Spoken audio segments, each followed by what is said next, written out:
오늘은 시편 58편 1절에서 11절까지 말씀입니다. 우리가 많이 쓰는 말 중에 침묵은 금이다 라는 말이 있습니다. 사람이 말을 많이 하다 보면 허물이 많기 때문에 그래서 가능하면 이 말을 잘 줄이는 것이 지혜다라는 생각을 해보게 됩니다. 저도 원래 말이 엄청 많은 사람인데 사역을 하면서 점점 말이 많은가요? 말을 많이 줄여가는 것 같아요. 그 이유가 말하고 자기 표현을 하는 걸 싫어하는 사람이 어디 있습니까? 그런데 하다 보면 그게 꼭 이제 문제가 되곤 합니다. 그런데 그럼에도 불구하고 또 말을 해야 될 때가 있다라는 것을 우리는 오늘 말씀을 통해 알게 됩니다. 말하지 않는 것이 문제가 되기 때문에 그렇습니다. 오늘 본문 말씀에 보면 말을 해야 될 때, 정의를 말해야 될 때, 진리를 말해야 될 때, 올바른 판결을 말해야 될 때 침묵하지 말라라고 말씀하고 있습니다. 58장 오늘 58편 1절을 보니까 통치자들아 너희가 정의를 말해야 하거늘 어찌 잠잠하냐.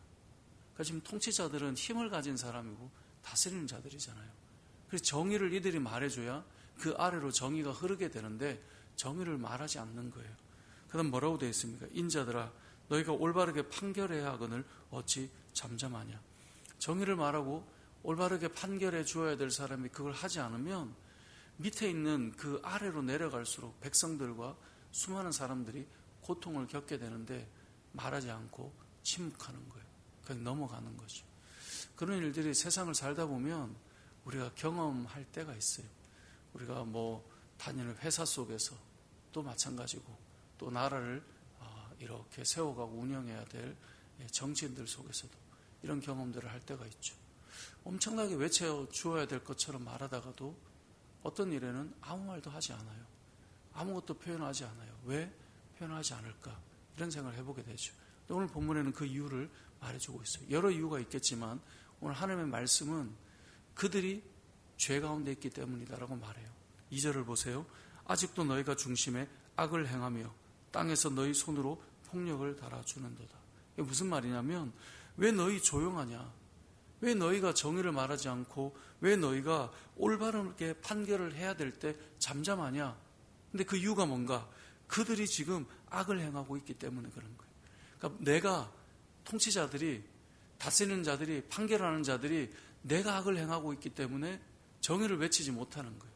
그것을 지금 2절에서 말하고 있는 거죠. 아직도 너희가 중심에 악을 행하고 있기 때문에 외칠 수가 없는 거예요. 왜냐하면 외치면 본인이 문제가 되니까 말할 수가 없는 거예요. 그리고 이들의 특징이 뭔가? 3절부터 5절까지 이 악인들의 특징을 말하고 있는데요. 악인은 모태에서부터 멀어졌고 남에서부터 곁길로 나아가 거짓을 말하고 있고 그들의 독은 뱀의 독과 같대요. 그들의 귀는 막힌 귀예요. 막힌 귀의 독사로서 이 5절에 보면 술사에 홀리는 소리도 듣지 않고 능숙한 술객의 요술도 따르지 아니하는 독사로다. 이게 뭐냐면 우리가 무슨 영화를 보면 이렇게 술사들이 피리를 불면 그 소리에 맞춰서 뱀이 이렇게 항아리에서 올라와서 춤을 추고 내려가기도 하고 그러니까 그렇게 움직여져야 되는데 움직이지 않아요. 다시 말해서 하나님의 진리와 법을 따라 움직이지 않아요. 그러다 보니까 이들이 그렇게 살지 않는데 어떻게 정의를 말하고 올바른 판결을 외칠 수 있는가? 그 이야기를 지금 하고 있는 것입니다. 세상을 살아가다 보면 이 정치인들도 마찬가지입니다. 좌나 우나 제가 늘 생각할 땐 그렇습니다. 우리 어떤 정치적인 입장을 가지고 늘 살아가지만 어느 진영에 있든 간에요. 보면 죄짓고 잘못하는 사람들이 정의를 외쳐주는 경우가 없습니다. 다 자기가 걸려있기 때문에 자기의 이익과 자기의 안전과 자기의 그 삶을 보호하기 위해서 지나가는 거예요. 그러니까 본인이 악 가운데 있기 때문에 그런 것입니다. 그래서 우리에게 적용해 보면 우리도 마찬가지일 수 있습니다. 내가 악하게 살고 내가 죄악 가운데 거하면 침묵하고 지나가는 겁니다. 그러니까 넘어가. 내가 그 안에 걸려있기 때문에 그런 것이죠. 그런데 이러한 상황 속에 다윗은 하나님 앞에 기도합니다. 하나님, 그런 악한 자들을 하나님께서 꺾어주십시오. 하나님께서 해결해 주시지 않으면 해결이 안 돼요. 사람이 아무리 뭔가 하려고 해도요 해결이 안 돼요. 그래서 하나님 도와주십시오. 그래서 6절부터 10절까지 하나님께서 그 악한 자들을 꺾어달라고 악한 자들에게 보복하고 심판해 달라고, 하나님 그들이 속히 지나가게 해달라고 그렇게 기도하고 있는 거예요. 그래서 읽어보면 이 표현들이 속히 지나가게 해달라는 표현을 계속 쓰고 있어요. 그들의 이를 꺾어주시고 어금니를 꺾어내시며, 엄청 무서운 말이죠. 7절에 보니까 그들이 급히 흐르는 물같이 사라지게 하시며 겨누는 화살이 꺾임 같게 해달라. 소멸하여 가는 달팽이 같게 하시고 만삭되지 못하여 출생한 아이가 햇빛을 보지 못함 같게 하소서. 그 시기가 길지 않고 하나님 속히게 지나가게 해달라는 그러한 표현들을 계속 하고 있는 것이죠. 그리고 나서 이 11절에 이런 표현을 합니다. 그때에 하나님께서 갚아주시는 때가 오는 거죠. 그때 사람의 말이 진실로 의인에게 갚음이 있고 진실로 땅에서 심판하시는 하나님이 계시다 하리로다. 그러니까 결국 이런 말이죠. 도대체 하나님 계시면 어떻게 이럴 수 있나? 어떻게 이럴 수 있나? 그런데 그때 하나님 계시네. 그렇게 고백하게 될 거라는 거죠. 세상 사람들은 그런 말을 많이 해요. 하나님 살아계시다면 어떻게 이럴 수 있는가? 사람들의 악과 사람들의 이 죄로 인하여서 이 세상이 왜곡되고 어그러져 있는 삶을 살기 때문에 그런 생각들을 하죠. 근데 믿음의 사람들의 표현은 그렇게 표현되지가 않아요. 모든 믿는 사람들은 다 깨닫는 게 있어요. 하나님이 살아계시구나. 그럼 우리 이 땅을 살아가다 보면 하나님께서 살아계셔서 역사하신다라고 하는 것을 우리는 결국은 깨닫게 됩니다. 하나님이 계시다 하리로다. 다윗이 이 고백을 하는 것입니다. 하나님 살아계시는구나.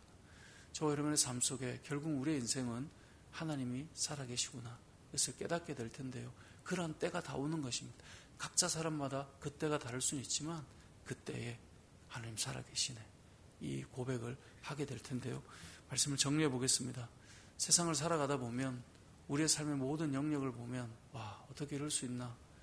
어떻게 그렇게 외치는 듯 하지만 왜 지금은 가만히 있는가? 이런 모습들을 우리는 늘 봐오곤 합니다. 살아가면서 이런 일들은 다 겪고 살아가게 됩니다.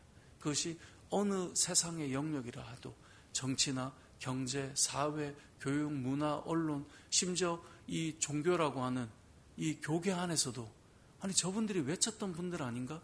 근데 정작 자신들이 얽혀있는 그 영역이 되면 조용해요. 그 예전 같았으면 난리 났을 일인데 왜 가만히 계시지?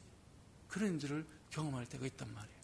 그런데 그러한 일들이 결국 뭐냐? 죄의 문제와 얽혀있고 자신들이 그 안에 있으면 아무것도 아닌 것처럼 넘어가는 경우도 많고 이 정치도 그래요. 보면 자기가 좋아하는 진영의 사람들이 죄를 지으면 어물쩍 넘어가요. 그게 어느 쪽이든 간에. 그런 마음들이 우리에겐 다 있단 말이에요. 그런데 결국은 하나님께서는 다 갚아가신다 라고 하는 것을 저도 여러분들도 오늘 말씀을 통해 기억했으면 좋겠어요. 하나님이 계시다. 하나님이 계시다.